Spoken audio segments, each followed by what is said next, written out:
Bienvenidos a la Liga del Código, un podcast de developers para developers. En este episodio número 61 hablaremos de Machine Learning con Raúl Roa, experto en el tema. Disfruten. Hola, hola, bienvenidos a otro episodio más de la Liga del Código. En el día de hoy nos acompaña un invitado especial con vasto conocimiento en Machine Learning. Raúl Roa, software developer, gaming developer, profesor, speaker y emprendedor. Y según tengo entendido, también Raúl es CEO de 2 empresas. Raúl, antes de entrar en materia, háblanos un poquito de tu historia y qué haces actualmente y cómo te divides en todos estos mundos. Bien, yo soy CEO en TagShelf, una empresa donde hacemos soluciones utilizando Machine Learning y AI.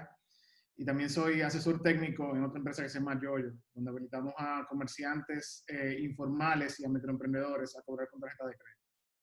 La idea de ambas es irrumpir en un mercado tradicional. En el caso de TagShelf, nosotros trabajamos en el área de las aseguradoras de seguro de salud y de la banca. Y en el caso de Yoyo, trabajamos en el sector de fintech, con el sector financiero, donde en República Dominicana, que es donde están basadas ambas, hay cierto, eh, vamos a decir, cierta lentitud en adopción de soluciones tecnológicas novedosas. Y obviamente también hay otros mecanismos tradicionales que impiden o generan fricción entre quienes consumen esos servicios y quienes los proveen. Cool. Y háblanos un poquito de tu background, de tus inicios, tus primeros pasos en el mundo de desarrollo. Bueno, yo estoy programando desde los 12 años. Wow. Fui profesor de eh, un módulo de CCNA cuando tenía 16 o 17. Y luego empecé a estudiar ingeniería de sistema en Pucamaima, donde conseguí el título. Y luego hice una maestría en ingeniería de software en RIT en Rochester. Y duré alrededor de, qué sé yo, 10 años trabajando como ingeniero de software localmente en República Dominicana, haciendo lo que se llaman Line of Business Applications, o automatizando básicamente procesos que eran manuales en instituciones públicas y privadas. Luego decidí emprender una nueva carrera así, profesional, que es la de desarrollo de videojuegos. Entonces, para ello tuve que hacer una maestría primero en una universidad en Texas que se llama SMU. Luego duré alrededor de 4 o 5 años trabajando en la industria de videojuegos. Y finalmente me reintegré a lo que es la oferta de servicios en República Dominicana con las 2 empresas que tengo ahora. Antes de eso, yo tuve también una empresa cuando empecé la universidad que se llamaba DC Games, que fue adquirida por Verizon. Verizon Dominicana en ese momento. Que Y estaba ese, y ese DC Game es relacionado al mundo de DC, ahora tenía otra connotación. Era Dominican Cyber Games, por eso Ah, ok, DC. ok. Nosotros lo que hacíamos era algo relacionado con lo que hace TagShelf más o menos. Nosotros extraíamos información del performance de gente jugando a nivel profesional, cuando eso no existía en las ligas que hay hoy en día, cuando existían 2 ligas, una virtual y una en persona, una se llamaba CAL y otra CPL. Y nosotros primero empezamos creando una especie de comunidad, empezamos hosteando eventos internacionales y regionales. Entonces empezamos a crear herramientas para poder medir cuál era el performance de los jugadores dentro de los juegos y habilitándolo entonces básicamente a crear planes para mejorar en ámbitos profesionales. Hoy en día ya es una profesión de por sí reconocida incluso para fines migratorios. Entonces, en ese momento, nosotros lo que queríamos era que quienes jugaban, por ejemplo, Counter-Strike o quienes jugaban Warcraft, que eran los juegos más famosos en ese entonces a nivel competitivo, tuvieran una especie de base de datos, de información sobre cómo ellos jugaban mejor en ciertos mapas, cuáles eran las armas o las unidades con las que eran más eficientes, cuáles eran las clases en las que eran más eficientes, cuánto tiempo le tomaba hacer algunas cosas, y así sucesivamente. Entonces creamos ese tipo de paneles y de herramientas, y al final la comunidad creció de 10 personas alrededor de 4.000, y entonces despertó el interés de Verizon y por eso lo compramos. Oye, pero nítido. Una pregunta, Raúl. Por lo visto, o sea, tú has navegado por diferentes partes de lo que es el desarrollo de software. ¿Qué cosas tú has tomado de una de esas etapas, digamos, que tú la has podido llevar a la siguiente etapa? Eh, Pregunto porque son ámbitos que tanto desarrollo de software no necesariamente se traduce a desarrollar juegos. O sea, hay todavía como otro tipo de mentalidad para desarrollar una aplicación web que desarrollar un juego. Aunque ambos tú estés escribiendo código al final del día. Lo mismo pasa, si, digamos, si tú vas de desarrollar juegos a desarrollar modelos para Machine Learning y cosas así. Entonces, ¿qué cosas tú has podido llevar de un área a la otra? O que no son tan obvias, o quizás que sí son obvias, pero ¿qué cosas te han ayudado de hacer la transición?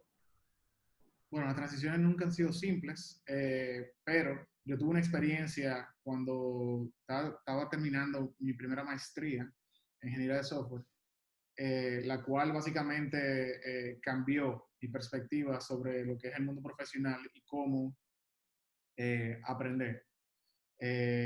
Nosotros usualmente hacemos mucho énfasis en que somos desarrolladores, programadores o gente que tira código y creemos que eso es lo importante. Y en ese momento yo llevaba esa filosofía, que es algo que se inculca por lo menos en la sociedad local aquí en Santo Domingo, República Dominicana, es algo como que en las universidades, la gente cuando está empezando cree que eso es muy importante, que tú te especialices, que tú seas bueno en lo que sea que tú elijas o lo que sea que te apasione. Aquí, por ejemplo, hay comunidades muy apasionadas en C Sharp y muy apasionadas en, en, en Node, en Angular y cosas así. Y usualmente lo que tú haces es que te especializas mucho en ese tipo de tecnología y te preocupas mucho por dominar un framework, una herramienta, etc. Y esa era mi filosofía en ese momento. Y yo tuve una entrevista de trabajo, precisamente en Microsoft, y fracasé completamente. Yo era el que más certificaciones tenía, yo era el que más experiencia tenía programando en Sharp y nada de eso fue relevante para yo poderme entrevistar. Ninguna pregunta era técnica, ninguna pregunta estaba asociada con tú resolver un problema escribiendo código y mucho menos en C Sharp, que era una herramienta que yo creaba. Entonces, eso en cierto sentido me abrió los ojos y me hizo entender que yo necesitaba hacer un cambio en la manera en que yo percibía los problemas y entonces en la manera en que yo concebía también las soluciones para los mismos. Y en ese sentido, yo lo que hice fue que creé una especie de sistema de estudio donde yo tomaba 2 horas al día, básicamente, y empezaba a aprender algo. Pero yo no quería aprender mecánicamente nada, sino que yo lo que quería entender cómo funcionaba. Y en ese sentido, siendo curioso de cómo funcionaban las cosas, eh, vamos a decir, me sumergí en una especie de mundo completamente diferente al que conocía. Empecé a aprender sobre compiladores, empecé a aprender cómo funcionaba el código que yo escribía, cuáles eran las decisiones de diseño que se tomaban y por qué, cómo para tú, por ejemplo, programar no es importante saber matemática, pero cómo para tú poder crear el compilador probablemente sí es importante. Y así sucesivamente. Fui también entrenándome formalmente en otro tipo vamos a decir, ciencias. Y así pude, en cierto sentido, dar saltos a diferentes disciplinas que tienen que ver con código, pero no necesariamente son código a la hora de tú conseguir la solución. Y por eso, por ejemplo, yo entiendo que para mí las transiciones no han sido muy complicadas. Yo también he recibido entrenamiento formal en matemática, en álgebra lineal, en cálculo, en otro tipo de física y cosas así, que me han ayudado también a transicionar de ser un desarrollador de Line of Business Applications, que son aplicaciones de desktop, aplicaciones web, etcétera, a poder entonces crear esos modelos de matemática aplicada, modelos estadísticos, que son cosas que ven más los economistas y gente que tienen un perfil más asociado con cosas que tienen que ver con aplicar la matemática a casos del mundo real. Más o menos así fue que yo lo hice, no es necesariamente el camino de todo el mundo, no es corto, requiere mucha disciplina y eso tampoco simplifica obviamente el contenido de lo que uno va leyendo, pero así fue que yo lo hice y hasta ahora yo creo que me ha dado buenos resultados. Y usualmente, por ejemplo, cuando yo doy clases, mi filosofía no es enseñarte a programar en un lenguaje específico ni en una herramienta específica, sino a entender cómo funcionan esas herramientas y en cierto sentido darte las herramientas a ti para que tú puedas crear algo similar. Yo pongo mucho un ejemplo de, por ejemplo, cuando yo daba programación web en la universidad, yo daba programación web y programación web avanzada. y sucedía que la filosofía era enseñar a usar un framework de programación web específico, cualquiera que fuese. En ese momento me parece que era ASP.NET MVC o había Laravel o alguna cosa de esa que estaban saliendo, o que tenían cierto nivel de adopción alto a nivel local. Y lo que nosotros hacíamos era que no aprendíamos ninguno. Lo que hacíamos era que creábamos un web server desde cero, porque tú tenías que entender cómo funcionaba el protocolo web, ¿verdad? Que todo el mundo utiliza, HTTP. Después de que tú entendías eso y tú tenías tu web server funcionando con cosas muy simples como intercambio de texto, que al final es todo lo que hace una aplicación web. Entonces tú tenías que coger y crear un MVC framework arriba de ese web server. Y entonces, en ese sentido, los estudiantes lo que hacían era que aprendían muy bien cómo funcionaba la tecnología que ellos, en cierto sentido, adoptaban para poder trabajar en algún sitio. Y podían tomar otro tipo de decisión a la hora de hacer diseño, otro tipo de decisión a la hora de hacer adopción, porque ya sabían lo que estaban haciendo. Y podían tener un mejor criterio a la hora de elegir las herramientas para poder resolver un problema. Entonces, si tú extrapolas eso a cada cosa, yo creo que tú tienes entonces la fórmula perfecta para solucionar cualquier situación que se te presente en un ámbito técnico. Oye, pero qué buena estrategia esa. No lo había pensado así, pero en realidad creo que como un muy buen approach. Entiendo que ese approach es bien bueno porque es muy diferente. En vez de tú agarrar un framework para hacer juego, tú sabes que tú necesitas crear, o que por debajo de eso hay una función que va a renderizar a 60 Hz o algo así. O sea, como que ese concepto de tú poder saber que hay algo que está repintando la pantalla, o sea, es bien diferente a simplemente agarrar algo y intentar darle para allá y punto. No lo había pensado así, pero de verdad, mira, me llevo mucho de esa respuesta. En el día a día también, en el trabajo, tú lo puedes notar cuando una persona solamente va a una pregunta en Stack Overflow y va y copia la respuesta y no sabe cómo funciona. A diferencia de tú tenerlo como una guía para saber qué es lo que tú tienes que leer luego. Me imagino que esa estrategia de Raúl es muy buena para empezar a crear esa motivación de, esta línea funciona, pero ¿por qué funciona? Y entonces aprender los detalles de cómo funciona cada cosa. Sí, cuando nosotros, por ejemplo, estamos resolviendo problemas, o sea, independientemente de que yo esté trabajando ahora con Machine Learning y que sea algo más matemático que código, obviamente el código me apasiona. Y cuando yo trabajaba con código todos los días, y ese era el foco principal, la filosofía era que mientras menos líneas de código probablemente era mejor. O mientras menos línea de código se ve más elegante o lo que sea. Pero en realidad, en la práctica, cuando tú empiezas a tener más experiencia, te vas dando cuenta de que probablemente menos línea de código es más ineficiente, o menos línea de código es más difícil de mantener, o menos línea de código es más difícil de leer. Y realmente va a variar dependiendo del escenario, obviamente. Hay veces que una línea sí es la solución. Pero cuando ya tú tienes ese criterio, no importa dónde tú copies la respuesta, tú vas a entender qué es lo que está sucediendo. Y por qué tú estás eligiendo esa respuesta de varias que se presentan usualmente cuando tú vas a Stack Overflow o a cualquier otro foro. Entonces, puede también que esa línea de código resuelva el problema a una escala en la que tú te presentes y de repente de que tú tienes 200, 300 peticiones más en un escenario, entonces cambia y la solución ya no es la misma línea de código. Entonces tú también tienes el criterio para prepararte y decir, no, mira, esa solución funciona quizá para este escenario, quizá yo hice la pregunta mal o quizá yo busqué mal lo que estaba buscando, déjame buscarlo diferente o algo así. Y al final, yo no creo que copiar Stack Overflow sea malo. Siempre, o sea, de hecho, por ejemplo, tú puedes usar Stack Overflow como tu referencia, siempre y cuando tú sepas qué buscar. Porque al final, Stack Overflow puede transformarse en algo similar a la referencia en lenguaje de programación. Si tú dominas conceptos que son de, qué sé yo, estructura de datos y tú quieres buscar una lista, tú buscas la representación de una lista en el lenguaje en el que sea que tú estés trabajando. Entonces, tú sabes lo que tú estás buscando. Y si tú lo haces igual en Stack Overflow, yo no veo un problema con que tú estés usándolo como solución, como referencia a los problemas que se te presentan día a día, porque ya tú sabes cuál es el problema y cuál es la respuesta necesaria para poderlo resolver. Entonces, realmente depende del ojo, depende de la posición y depende de quién esté haciendo la búsqueda, ¿verdad? Correcto, correcto. No, estamos en la misma página ahí. Un pequeño cambio aquí de tema, ya enfocado un poquito más a lo que es Machine Learning y en lo que tú estás trabajando.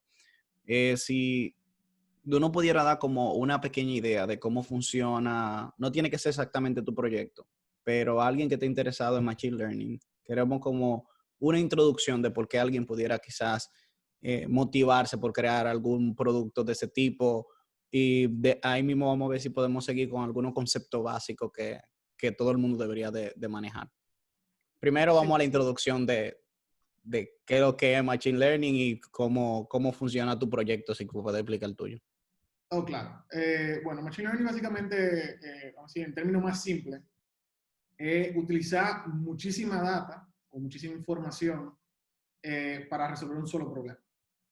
Piensa en que tú puedes recolectar respuestas a una pregunta, muchas respuestas, millones de respuestas, y en cierto sentido tú quieres inferir cuál es la respuesta más propensa cuando se hace esa pregunta. Entonces, eso es en cierto sentido de Machine Learning. Tú lo puedes aplicar a muchísimos escenarios. Yo creo que todos los problemas de Machine Learning que me han tocado a mí resolver de alguna forma u otra, independientemente de cómo tú lo percibas a la hora de utilizarlo en un producto final, son un problema de clasificación. Es un problema de determinar a qué grupo o a qué conjunto pertenece algo. Si tú, por ejemplo, estás en un vehículo y el vehículo se maneja solo y va tomando decisiones, no hay un árbol de decisión para tomar, para que el auto frene cuando tiene que frenar, sino que él va clasificando cuáles son las mejores decisiones a tomar según las entradas que tiene, por medio de los sensores, por medio de la cámara, eso sucesivamente. Y esas decisiones que toma, las mejores en teoría, vienen de una inferencia, consecuencia de mucha información recolectada en escenarios similares. Entonces, Machine Learning es eso y no más de ahí. Ok. Entonces, eso está súper práctico, ese ejemplo que tú pusiste del carro, porque realmente uno pudiera pensar que lo que hay es un paquetón de if y sí, bueno, que en teoría sí son un paquetón de if. Bueno, esa es la pregunta que yo tengo también. ¿Tú crees que mucha gente relaja como que Machine Learning es un paquetón de if, pero a lo que yo veo, la traducción que tú dices como que eh, if de otro nivel? O sea, son pruebas en el tiempo a través del tiempo de diferentes datos. Piensa más, no es ni siquiera un if, por ejemplo, vamos a poner el mismo ejemplo del carro, que es un ejemplo que todo el mundo entiende. Suponte que el carro llega a una intersección y tiene que frenar. Pero para él frenar, él tiene que tomar la decisión de si va cruzando personas, de si él puso la direccional hacia donde él se dirige y cosas así. Entonces, para poder tomar esas decisiones, lo que él hace es que dice, ok, primero, ¿a qué conjunto pertenece esta decisión con estas entradas? Y esa respuesta es la acción. Entonces, tú no tienes un if. Tú lo que haces es que tú dices, mira, hay 5 personas, estas son las condiciones de la intersección, dime una sola respuesta. Entonces lo que sucede es que hay una operación por medio de una fórmula matemática que determina cuál es la respuesta. Y quizás doblar a la derecha, doblar a la izquierda es simplemente un conjunto más. Entonces doblar a la derecha es el conjunto doblar a la derecha, doblar a la izquierda el conjunto doblar a la izquierda, frenar es un conjunto y tú quieres saber en qué conjunto tú estás o qué estado es el que tú deberías tener basado en esas entradas. Y obviamente esas entradas se comparan con patrones, se comparan con otro tipo de información que fue previamente capturada de individuos en esa misma situación. Entonces, es eso. Es algo muy asociado con lo que es un problema típico de qué sé yo, averaje o de desviación estándar para tú poder, ¿verdad?, saber dónde tú estás. Okay. En ese mismo sentido, ¿cuáles son esos términos básicos que una persona debe manejar para introducirse al mundo del Machine Learning? Por ejemplo, lo único que yo pudiera hablar es del modelo. Qué sé yo, que tú tienes que tener un banco de información. La gente dice modelo predictivo, pero no entiende qué es. O sea, lo que habla, un modelo va a variar, lo que es un modelo va a variar dependiendo del escenario o el tipo de predicción que tú estés haciendo. Entonces, por ejemplo, un modelo predictivo que determina si hay un perro en una foto o si hay un gato en una foto, por ejemplo. No es el mismo modelo predictivo que va a determinar cuál es el mejor match en una aplicación de dating cuando tú estás tratando de buscar a la persona con la que tú eres más propensa a llevarte bien y a tener una relación, ¿verdad?, amorosa. Entonces, obviamente el criterio de lo que es un modelo varía dependiendo de la aplicación. Yo no me preocupará mucho por definir qué es un modelo, porque al final del día eso no es importante. Yo creo que lo más importante es tú entender cómo tú llegas a lo que es el modelo, o qué son los cálculos que se hacen, para tú poder entender qué es el modelo. Porque el modelo no es más que una especie de función, ¿verdad?, que en el tiempo va ajustándose según las entradas y las salidas que tú vas a recibir. Entonces, es bien difícil, tú sabes, que es un modelo, porque las funciones son diferentes cada vez, esos ajustes son diferentes cada vez, y su representación incluso aplicada es diferente cada vez. Entonces, yo me preocuparía más porque tú necesitas saber álgebra lineal, por ejemplo, para poder interpretar lo que es una multiplicación de matrices, para tú poder representar cosas del mundo real en un espacio vectorial. Por ejemplo, algo tangible es precisamente en esas aplicaciones de dating, de Tinder, Match o lo que sea. Cada individuo es representado como un vector, donde sus intereses son cada uno de los componentes del vector. Entonces, tú lo que haces es que normaliza los componentes. Tú dices, bueno, mira, la X va a ser si le gusta la película. La Y va a ser si le gusta salir o le gusta quedarse en su casa. La Z va a ser si le gusta el color rojo. Entonces, todo el mundo, dentro de ese esquema de componentes, tiene una especie de valor. Entonces, una multiplicación escalar, que era algo que tú aprendías en el colegio, donde tú multiplicabas y sumabas cada componente. Y si el número te da positivo, entonces tú dices, ah, mira, eso puede ser que esos dos vectores sean paralelos. Entonces sus intereses son comunes, puede ser que esas personas sean un buen match. Si es negativo, entonces son completamente opuestos y tú no deberías hacer ese match. Y tú puedes pensar en ese sentido, es muy importante para tú poder concebir soluciones de machine learning. Porque a veces la gente cree, ah, no, yo necesito muchísima data o lo que sea, y puede ser que la solución, utilizando machine learning o utilizando algún otro subset de inteligencia artificial, tú no tengas que tener un modelo, tú no tengas que tener mucha data, o tú necesitas menos información para tú poder tomar una decisión. Entonces, una vez tú entiendes los conceptos y tú entiendes qué es lo que tú tienes que hacer en términos matemáticos, tú puedes entonces ya empezar a interpretar mejor qué se refiere a alguien cuando dice un modelo, porque también va a depender de la conversación. Y qué es lo que tú tienes que saber para poder entender cómo funciona ese modelo en ese contexto. Entonces, yo diría que tratando de aterrizar la respuesta, tú lo que tienes que saber es álgebra lineal, tú tienes que saber un poquito de cálculo, por lo menos derivar, y finalmente tienes que saber estadística. En la estadística se usan muchas integrales, no obstante, hay formalizaciones donde tú tienes fórmulas que ya simplifican la integral. Entonces, yo diría que la derivada es más importante que la integral en ese caso. Pero igual, no está de más saber las dos cosas, ¿verdad? ¿Cómo afecta la cantidad de data a la decisión que tú vas a tomar? Porque tú mencionaste que tú no necesariamente necesitas mucha data para tomar una decisión. Exacto, qué bueno es tanta data y qué malo es tener muy poca data. O sea, exacto, eso es muy interesante pregunta. Yo siempre me he preguntado. La decisión que tú estás tratando de tomar, obviamente eso va a variar dependiendo del problema. Y otra pregunta similar a esa, ¿no pudiera darse un caso donde mucha data sea malo? Vamos a ir Sí, se da. paso O por sea, paso. al final, el tema no es la cantidad, sino la calidad. Eso es lo más importante de todo. Okay. Usualmente el trabajo de un data scientist, que es el que trabaja con este tipo de situaciones, se resume mayormente en lo que es el proceso de limpieza de la data, que es cuando tú empiezas a descartar información que no tiene propiedades cualitativas necesarias para tú poder usarla en el problema que tú estás tratando de resolver. Ese es al final la clave, ¿verdad? Entonces, tú quieres, en cierto sentido, que la información que tú usas para poder limitar ese modelo sea de la mayor calidad posible, porque de eso dependen las inferencias que tú vayas haciendo. Entonces, al final, yo me preocuparía primero por la calidad y después por la cantidad. Obviamente, mientras más información tú tienes sobre algo específico, es probable que tú puedas hacer mejores inferencias. No obstante, si la calidad de esa información, por más vasta que sea, es mala, entonces las inferencias no van a tener una calidad como quiera. Entonces, tiene que haber un balance. Cuando tú tienes poca data, vamos a decir un dataset de 10.000, vamos a decir, si tú estás tratando de, por ejemplo, determinar si en una imagen hay un perro y hay un gato, probablemente entre 1.000 y 10.000 imágenes sean suficientes para tú poder tener un modelo que con alta precisión determine una cosa y la otra. Pero si tú quieres saber cuál es la raza del gato o cuál es la raza del perro, entonces empiezan a variar las cosas, especialmente cuando tú tienes que contemplar que hay perros que están mezclados. Entonces, va a variar de nuevo la cantidad dependiendo del problema que tú estás tratando de resolver.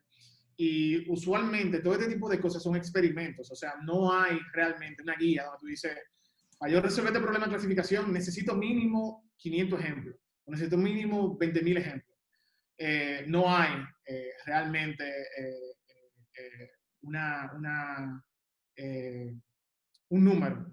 Pero sí, si tú tienes mucha data de mucha calidad, tú puedes llegar al número más fácil que si tú no la tienes.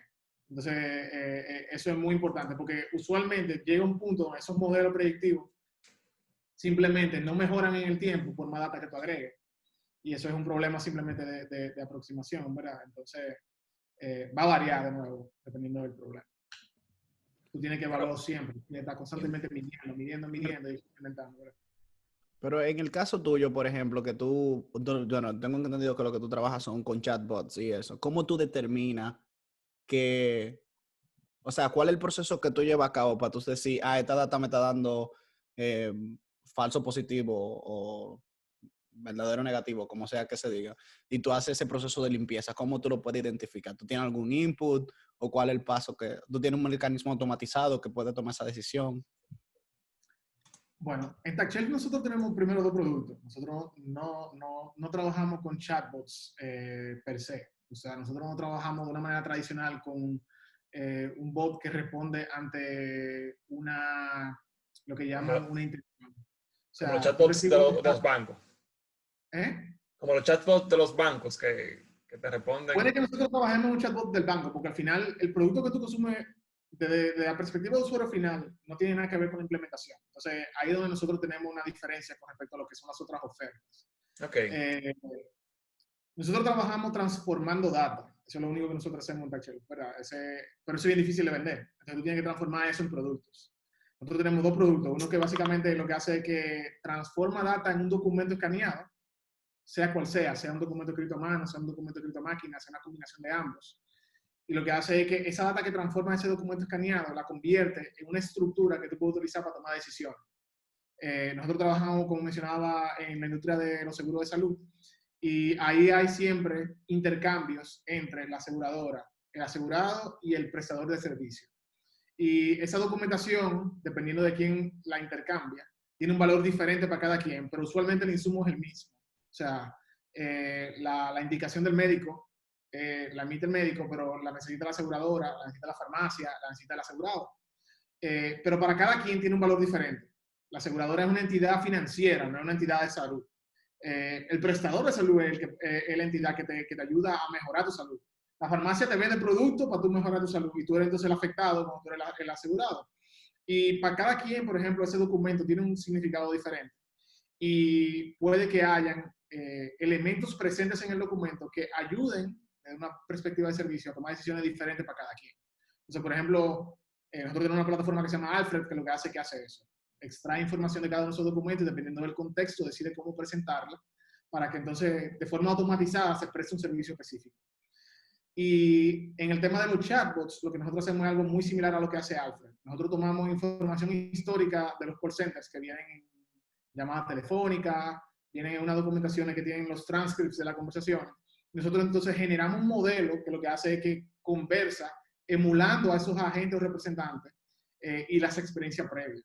En vez de nosotros empezar desde cero a crear reglas sobre cómo responder ante situaciones específicas. Usualmente hay clientes que lo que tratan es de experimentar con esos canales de forma novedosa, cambiando el guión. Y entonces en ese caso no son los clientes que con los que nosotros nos interesa trabajar. Porque al final del día no es la solución que nosotros ofertamos. O sea, trabajar un chatbot específicamente, para mí personalmente, es un problema de consultoría de software, más que un problema de consultoría de Machine Learning. Independientemente de que tú te ayudes de herramientas de Machine Learning para poder prestar servicio.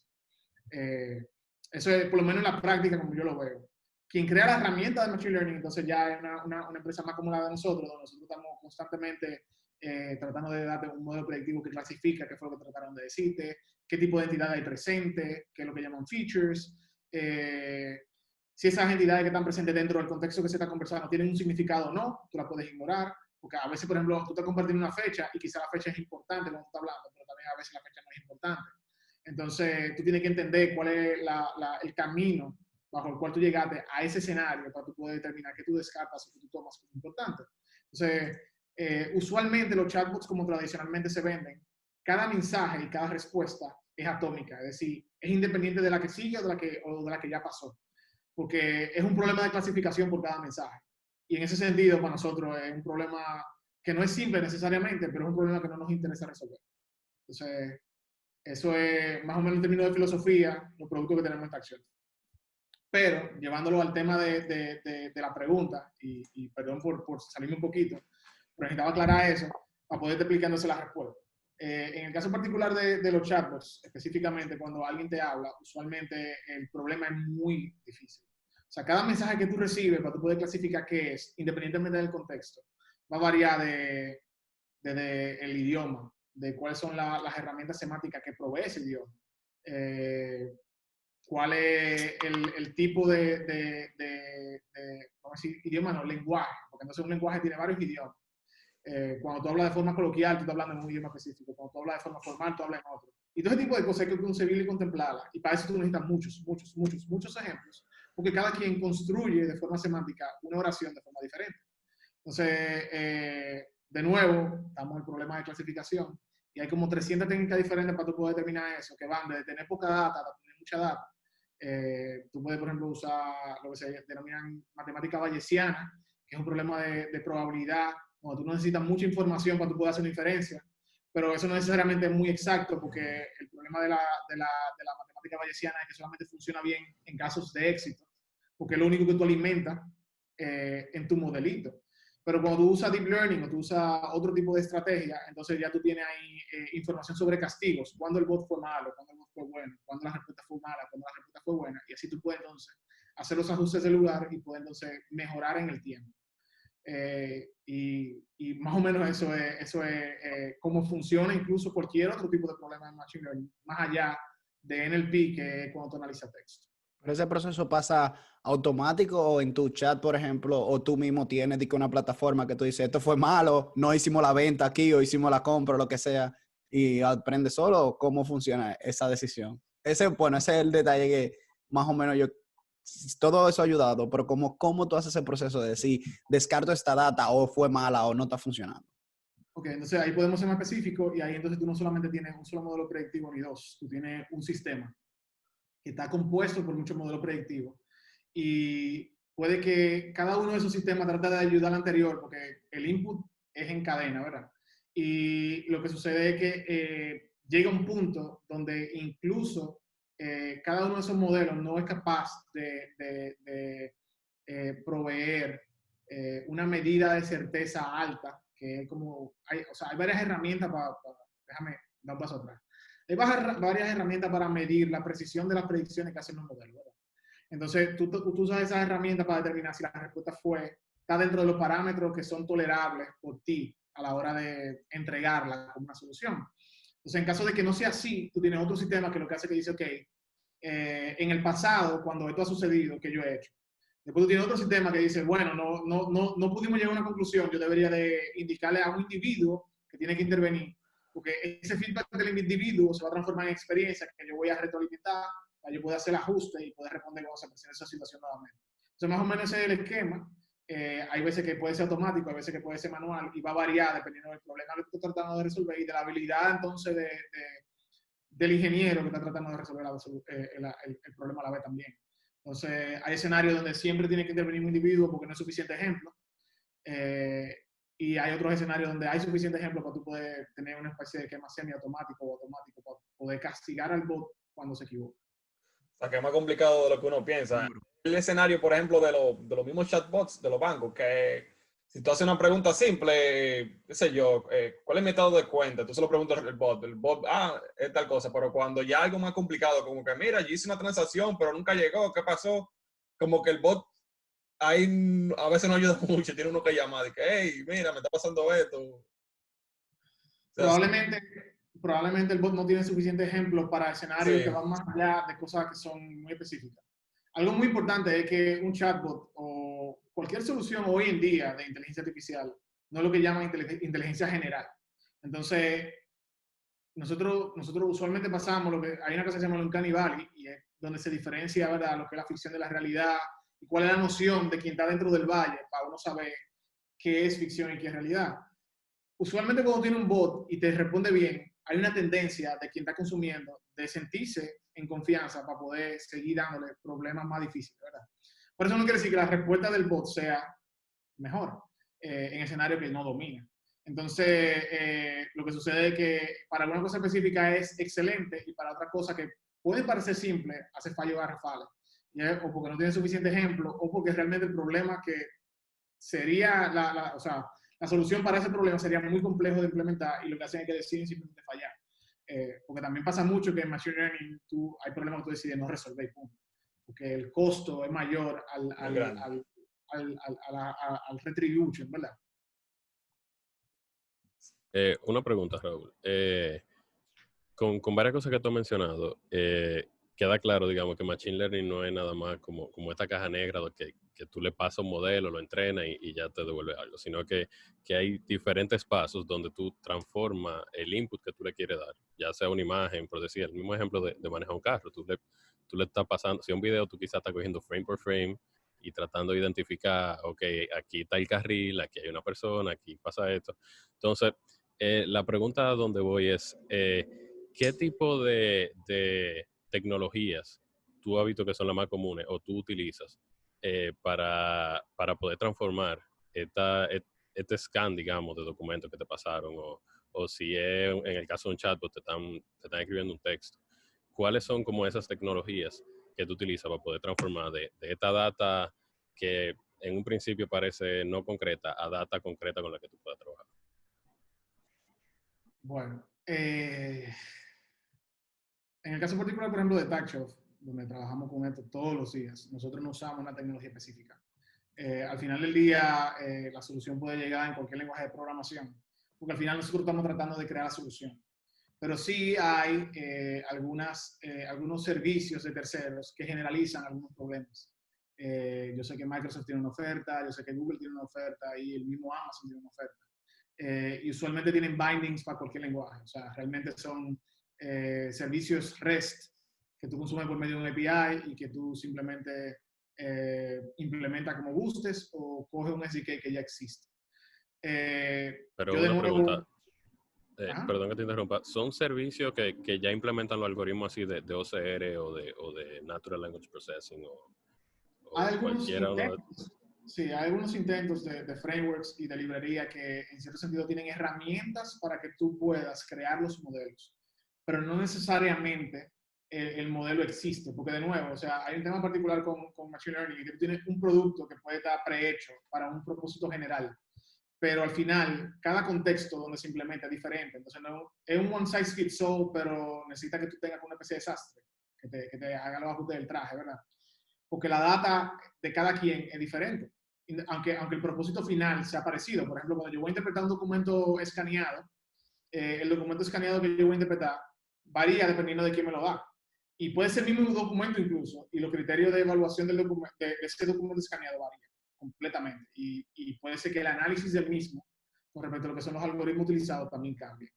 Algo también muy importante a aclarar, por ejemplo, con el tema de OCR, que es algo que ya hoy en día es parte del argot de cualquiera.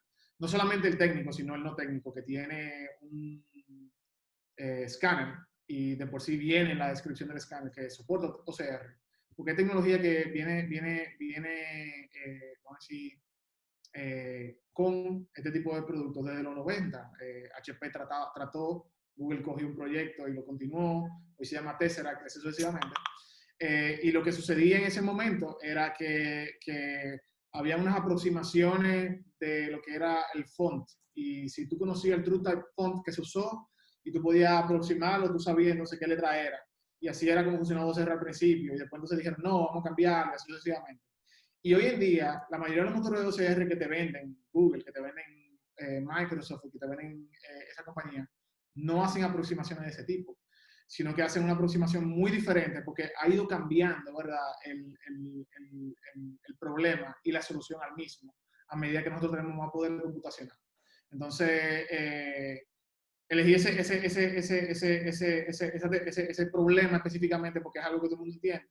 Y lo que pasa ahí, por ejemplo, en el caso de nosotros, que nosotros usamos un motor de nosotros de OCR, no de un tercero. Pero para nosotros poder validar y hacer benchmarks del motor de nosotros lo comparamos contra vendors de terceros. Para nosotros decir, ok, el peor escenario mío tiene que ser el mejor escenario de los otros. Y nosotros hacemos eso constantemente para poder mejorar lo que nosotros tenemos con respecto a una oferta. Y cuando yo, por ejemplo, leo un documento y yo quiero hacerle un scan de OCR, lo que yo hago es que yo primero utilizo el engine mío y luego entonces que hago la predicción con el engine mío, lo comparo con lo que pudo ser la predicción de los terceros, el Amazon, el Google, el Facebook, quien sea. Y digo, ok, ¿cuál es una diferencia? ¿Por qué tan diferente? Entonces, ¿de dónde yo debo hacer ajustes? Y lo que sucede es que en el tiempo yo voy recolectando información para yo poder hacer ese proceso de retroalimentación a mi modelo, para ajustarlo y llevarlo a un punto donde mi oferta sea tan buena como la de los otros, en el peor de los casos, y que obviamente tenga un factor diferenciador a la hora de consumirse, porque tú vas a decir, o sea, yo traté, y no ha pasado con clientes que nos dice, yo le pasé una receta de un médico al API de, qué sé yo, de Microsoft, y me devolvió 30% de lo que estaba presente en el documento, y los otros eran grabados. Y yo le paso la misma receta a la solución tuya, y yo tengo una especie de un 84, 90% de lo que está presente. ¿Cuál es la diferencia? O sea, ¿qué es lo que tú haces? Que los ingenieros de Microsoft no leen.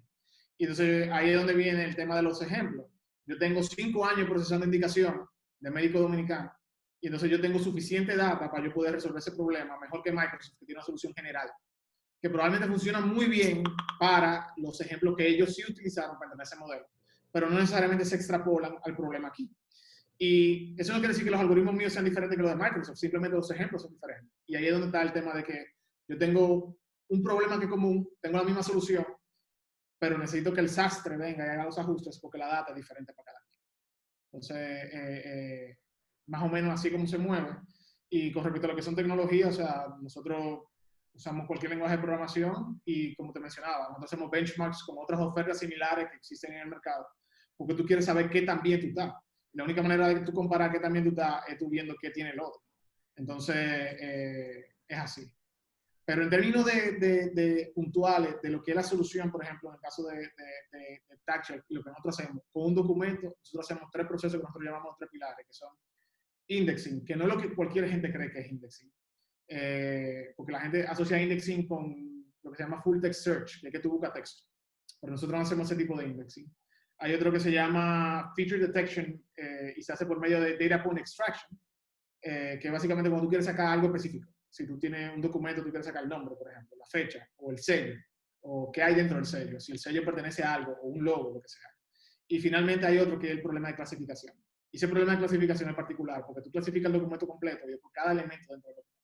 Entonces, eso es lo que nosotros hacemos, así que nosotros hacemos, y yo creo que es muy similar al approach que hacen los demás. Porque tú quieres saber qué tan similar es algo con algo que ya pasó, tú quieres saber si pertenece a un conjunto y tú quieres también sacar cosas específicas dentro de esa cosa que ya tú clasificaste. Entonces, yo creo que esos 3 pilares siempre van a ser lo mismo para todo el mundo. Extracción, indexación y clasificación. Perfecto. Raúl, bueno, tú tienes una pregunta.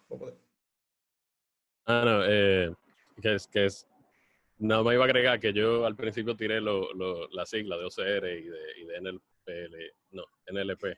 Y no mencioné qué eran. OCR es reconocimiento óptico de caracteres, que te permite de una imagen extraer letras. De eso era lo que Raúl estaba hablando ahora mismo, que dependiendo la data que tú le proveas, puede ser que alguien te dé una mejor solución que otro.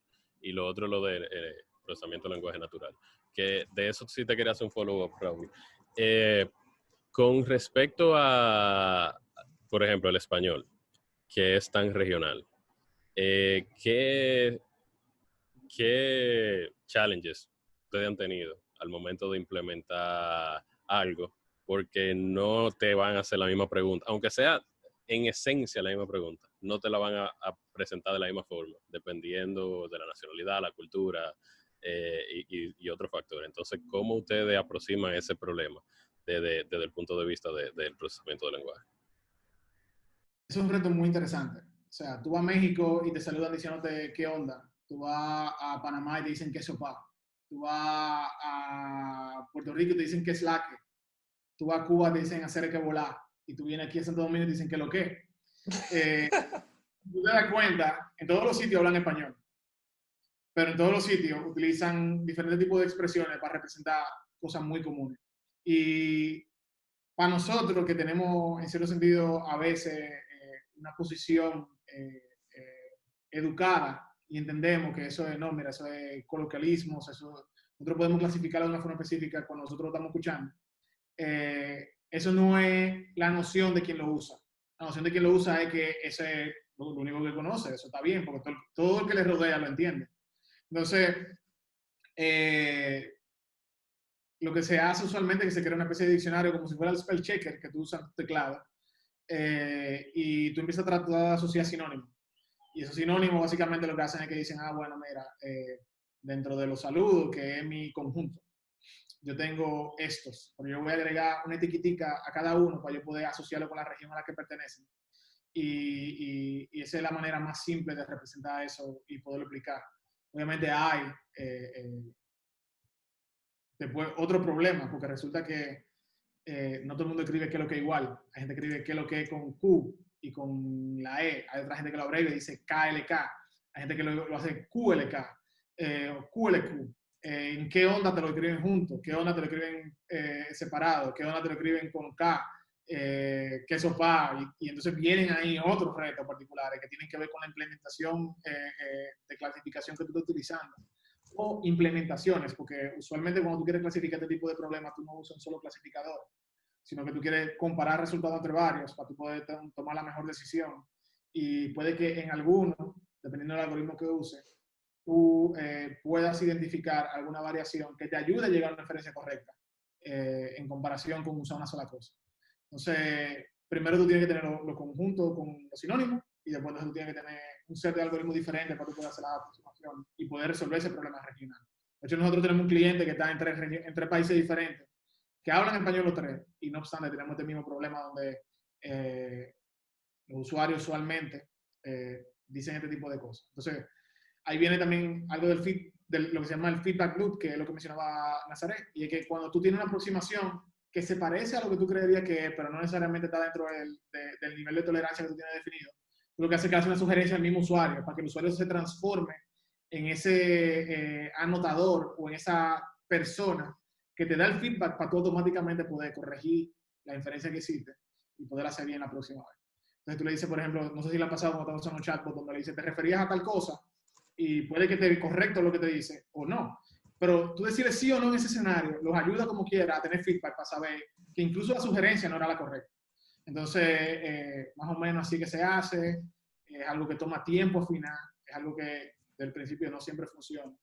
Y para lo que hay que ser muy paciente, porque a veces incluso yo mismo veo variaciones de saludos que yo pensaba que yo conocía en mi país y llega alguien muy creativo y lo cambia.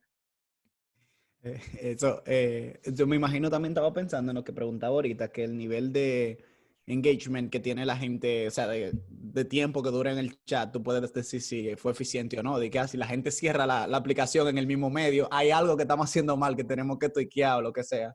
Si la gente dura mucho, eso quiere decir que lo estamos guiando por el camino correcto y van así. Eso va a variar dependiendo de la implementación. Por ejemplo, ejemplo, yo por eso quería diferenciar mucho lo que era cuando estábamos hablando de chatbots y de lo que hace TaxShelf específicamente. Algo que yo quería diferenciar mucho era el approach de nosotros para crear chatbots. Y es que las implementaciones que yo veo hoy en día, por lo menos a nivel local y en muchos otros sitios de Latinoamérica, se presentan opciones limitadas para el usuario. Donde, de nuevo, cada opción es un mundo único, o sea, es atómico.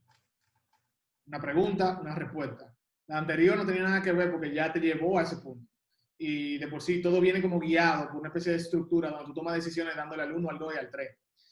¿Qué pasa? En ese sentido, eso es un chatbot porque está en un medio similar al que tú usas para chatear.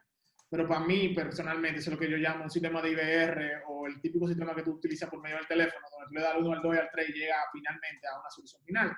Porque tú no estás dejando que el usuario te diga cuál es su intención, sino que tú estás predefiniendo cuáles son sus intenciones y por ende él no tiene otra opción de hacer ni no hacer. Y en ese sentido, esas interacciones siempre van a ser cortas porque van a estar limitadas a las opciones que tú presentas. Pero cuando tú estás haciendo una solución de chatbot real, tú lo que quieres es invitar al usuario a que continúe la conversación, aunque tú te equivoques, aunque sea para decirte que tú te equivocaste. Porque en ese sentido tú puedes entonces utilizar otras técnicas de clasificación que tú puedes determinar si el camino de la conversación es el que tú querías que se tomara o es uno nuevo y cómo tú vas a reaccionar para los próximos escenarios donde eso se presente. Entonces, ahí tú estás constantemente invitando al usuario a que te diga más, te diga más, te diga más. Y eso tú lo ves en las ofertas de Google, tú lo ves en las ofertas de Microsoft, en las ofertas de Facebook, porque ellos lo que quieren es capturar más data de quien está conversando. Y la única manera de tú hacer eso es invitando a la gente a que converse más. Entonces, eso es diferente, obviamente, a lo que llaman chatbot hoy en día en el mercado local. Bárbaro. Raúl, una preguntita. Yo no me puedo, ya para que Tita entre, esto no tiene que responderlo, pero yo no me puedo imaginar lo difícil que esto pudiera hacer si es solamente de que con if y te aparece una gente que es mitad colombiano y mitad dominicano y te empieza a cambiar de que el idioma en el mismo medio. O sea, eso tiene que ser increíblemente difícil, pero está muy interesante todo. Gracias, Raúl. Dale, Sí, sí. Una pregunta, para personas que quieren iniciarse en el mundo del Machine Learning, ¿qué plataforma, libro, material tú recomiendas? Por ejemplo, yo mismo siempre he tenido como la intención de comenzar, pero como que no tengo ese pujoncito, pero como que maybe si tengo o sea, una buena plataforma, un libro, algo, ¿por dónde iniciar? ¿Qué tú recomiendas? Raúl va a tirar un curso nuevo ahora, en este Ay, año, ay. para todo el mundo. Yo recomiendo que empiece con matemática. O sea, yo creo que la matemática es la herramienta clave para tú poder entender todo lo que sucede en el mundo de Machine Learning. Y eso es lo que hace que sea tan difícil la transición entre un desarrollador de software y un data scientist. Porque cuando a ti te entrenan formalmente como computer scientist, aunque hay matemática, no hay un foco de que la matemática se utiliza de forma aplicada, sino que la intención de la matemática es llevarte a poder crear una capacidad de razonamiento sistemático, pero no necesariamente de tú aplicar la teoría en algo. Entonces, eso hace que tú te sientas desubicado. Eso hace que tú no entiendas bien. O sea, para tu programar realmente tú no necesitas escribir ninguna fórmula matemática, a menos que el problema que tú estés resolviendo lo requiera. Entonces, yo creo que lo primero que hay que hacer es cambiar esa filosofía o esa manera de pensar profesionalmente y decir, no, mira, yo voy a empezar de cero, yo quiero aprender matemáticas, de verdad. Yo voy a aprender álgebra lineal primero. Hay un libro de Chomsky, se escribe S-H-A-U-M-B-S. ¿Tú me lo pasas para ponerlo en la descripción luego? Sí, esos libros, por ejemplo, son muy buenos para tú poder hacer ejercicios de álgebra lineal y te llevan desde operaciones simples con vectores hasta operaciones de matrices. Al final tú no necesitas más de ahí, no necesitas nada más saber qué es un vector, saber qué es una matriz, cuáles son las reglas de multiplicación, pero también entender qué tú representas con cada número dentro de los componentes de un vector o dentro de los elementos de una matriz. Entonces, ¿y qué pasa cuando tú multipliques? ¿Por qué tú lo quieres multiplicar? ¿Cuál es el resultado? ¿Cuál es el valor de ese resultado para ti al final? Una vez tú logras eso, ya tú ahí de por sí, tú pudiste, en cierto sentido, pasar al próximo nivel, que entonces hacer lo mismo con el cálculo. Empezar a entender, no, mira, la derivada sirve para esto, es un tipo de aproximación particular, estos son escenarios de ejercicio tradicionales, después cálculo aplicado y después finalmente cómo todo eso converge en el mundo del Machine Learning. Haciendo ejemplos simples, hay plataformas como Udacity, por ejemplo, donde hay cursos de fundamentos en matemática para este tipo de situaciones. Pero yo creo que el mejor sitio donde yo por lo menos he visto una estructura y un programa ahora mismo de las ofertas por internet se llama DataCamp. Yo usualmente soy una gente de DataCamp, sí. Okay. Pero yo personalmente te invito a que vaya y reciba educación formal en matemática en cualquier sitio, porque los factores sociales son importantes a la hora de tú puedas hacer. Khan Academy, ¿tú recomiendas Khan Academy? Es muy básico. Con alguien, aunque sea virtual, aunque sea por medio de una llamada virtual o lo que sea. Eso es importante porque tu interpretación del material que tú recibes a nivel autodidáctico no necesariamente es la intención de que lo produce el material. Y pasa que a medida que tú vas avanzando, hay una dependencia directa entre los conceptos anteriores y los conceptos siguientes. Y por alguna razón tú tienes algo mal en tu interpretación, puede ser que todo lo que tú asumas después de ahí sea malo. Entonces, por eso yo creo que es importante que tú tengas una especie de mentor, una especie de guía, alguien que te revise, alguien con quien tú hables, ve cómo los otros interpretan y cómo los otros piensan. Y por eso yo creo que ese tema de aprender solo o aprender con cursos no es suficiente. Para nada, en verdad. Para mí es muy importante ir al sitio, presentarte, salir de tu zona de confort, ver cómo otra gente dirige, darle el control a esa persona. Tú no puedes pausar, tú tienes que estar atento. y encima tú puedes ver las preguntas de los demás, aunque sean malas, aunque sean buenas, y tú puedes de nuevo hacer benchmark de dónde tú estás, qué tú estás entendiendo, y si tú necesitas más ayuda de más material, o si tú necesitas más ayuda de alguien. Entonces, la única manera de tú saber eso es si tú de verdad te expones a una situación donde tú tienes que presentar. Por eso yo no estoy muy familiarizado con plataformas virtuales y cosas así. Yo la veo más como herramientas para estos ejercicios que son de seguimiento de ese tipo de estructura tradicional donde tú te presentas, coges clase normal. Nítido, pues lo tomamos en cuenta. Raúl, ¿nos vas a pasar luego las direcciones de Yoyo y de TaxShelf para ponerlas en la descripción? Así la gente puede ver los proyectos de Raúl. Y nada, muchísimas gracias. Si no hay nada que agregar, hasta el episodio de hoy. No, muchas gracias, Raúl, por tu tiempo y de verdad aprendimos muchísimo Sí, y sí. esperamos que te deseamos éxito en todos tus proyectos. Gracias por invitarme y si quieres seguir hablando de Machine Learning, Entonces, si hay alguna cosa que tú quieras decir también que quizás se nos olvidó preguntarte o nos quieres decir cuáles son los siguientes pasos de tu vida o algo que nosotros te pudiéramos seguir, ¿no? De tu vida en el ambiente, donde la gente te pueda seguir, también danos ese pequeño cierre ahí. Bueno, ¿qué te digo? Yo no tengo un plan claro siguiente, si no seguir haciendo lo que estoy haciendo, de por sí cada día es diferente. Bueno, yo tengo una presentación en Codecamp Live, que yo creo que eso es un sitio donde podemos continuar la conversación, porque ahí yo voy a dar ejemplos tangibles de la cosa que yo hablé, por ejemplo, hoy. Cómo tú llevas esos conceptos matemáticos que a veces son simples, a veces son complicados, y lo transformas en algo útil y por qué son importantes, tú entenderlo, para tú poder lograr resultados. Vamos a estar utilizando la misma tecnología de TaxShelf, básicamente lo vamos a abrir para que la gente vea qué es lo que está pasando y cómo que funciona. Y yo digo que nosotros le vamos a dar ojo a WhatsApp en esa presentación y creo que va a ser un buen punto para tú poder continuar esta conversación y entender qué es lo que yo estoy diciendo conceptualmente con ejemplo tangible. Eso yo creo que es un próximo paso. Perfecto. Inmediato. No, vamos a estar ahí, vamos a estar ahí. Excelente. Bueno, Gracias. Hasta la próxima entonces. Eso ha sido todo por hoy. Gracias por acompañarnos. Déjanos saber qué te pareció el nuevo formato. Y si este episodio te pareció interesante, compártelo. Estamos en YouTube, Spotify, Stitcher y Apple Podcasts. Nos vemos la próxima semana.